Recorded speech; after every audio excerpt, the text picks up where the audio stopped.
Buddy, this is SAAD for the SAAD Truth. I thought that I would describe for you today some of the recent posts that I have put up on my social media over the past week or so. As you know, I often comment about the endless tsunami of lunacy that is taking place in our public discourse, in our universities, in our governments.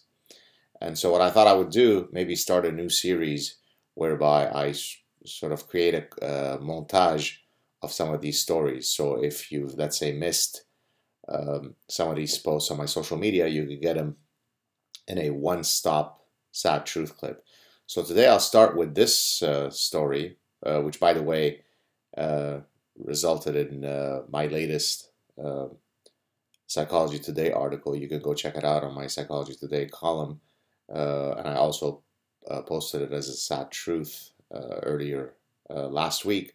It deals with a gentleman, a lieutenant colonel in the French gendarmerie, where he offered to swap himself with a hostage that had been taken by an ISIS sympathizer, and then eventually the tragedy is that he was ultimately killed by the terrorists. And so why am I mentioning this as an example of the tsunami of lunacy is because if you check out here the BBC, when they report the story, French police quote hero, because he's not really a hero. Swapping himself, knowing full well the slim chances he had of coming out alive in trying to save a total stranger, you have to qualify that he's a hero, according to the BBC, by putting it in quotes. So that's the first story. The next one also comes out of England. Let me just move here.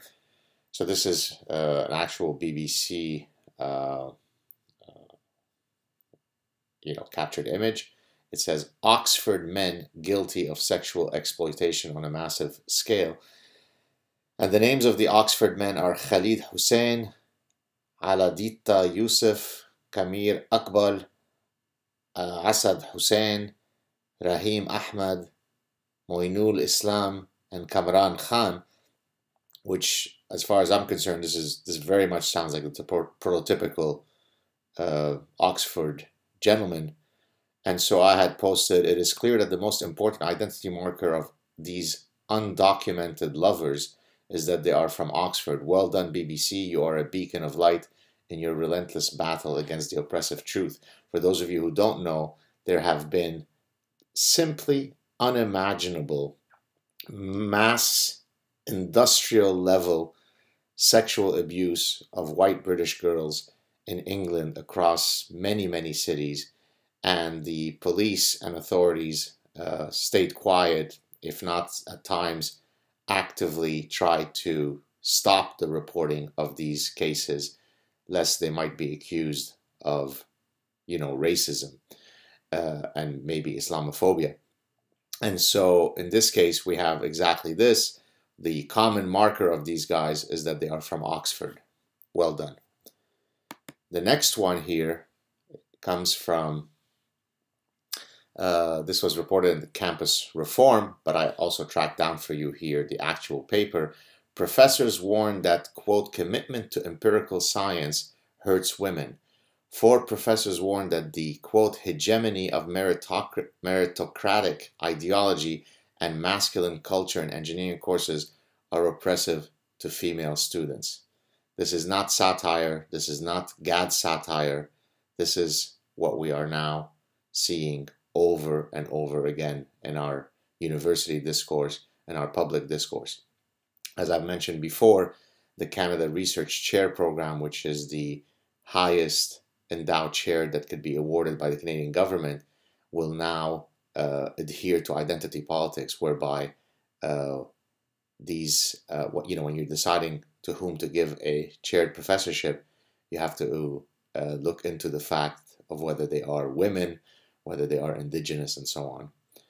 And then finally, here is an article that just came out today. I just posted it today. from the Standard, again in the UK. Universities ordered to not become safe spaces. Universities have been ordered to allow controversial speakers and not become safe spaces. A parliamentary committee claimed that by having a safe space environment, the views of minority groups are often marginalized. Imagine that you have to actually have a parliamentary committee to look into the idea that universities are not safe spaces. There you have it, folks. Slowly we inch into the abyss of infinite darkness. Take care, everybody.